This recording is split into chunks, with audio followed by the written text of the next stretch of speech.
বাংলাদেশের অন্তর্বর্তীকালীন সরকার জাতিসংঘের তত্ত্বাবধানে মিয়ানমারের রাখাইন রাজ্যে মানবিক করিডোর দেওয়ার কথা ভাবছে। কিন্তু প্রশ্ন হলো, এটা কি সত্যিই মানবিক করিডোর থাকবে, নাকি বাংলাদেশের জন্য বড় কোনো ঝুঁকি নিয়ে আসবে? চলুন জেনে নিই।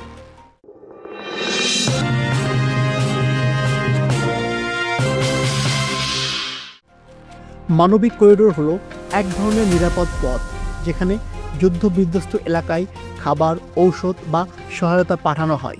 সাধারণত জাতিসংঘ বা আন্তর্জাতিক বিভিন্ন সংস্থার মাধ্যমে এই ধরনের করিডোর পরিচালনা হয়। মিয়ানমারের রাখাইনে চলছে সেনাবাহিনী ও বিদ্রোহীদের মধ্যে ভয়াবহ সংঘর্ষ।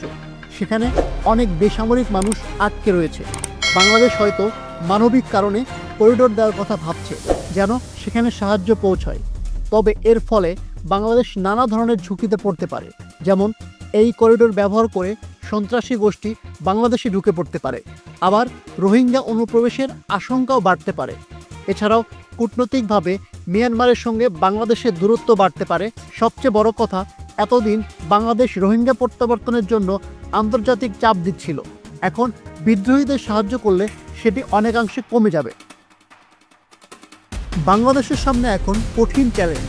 তারা কি মানবিকতা দেখাবে, নাকি নিরাপত্তাকে প্রাধান্য দেবে? আপনাদের মতামত কমেন্টে জানান।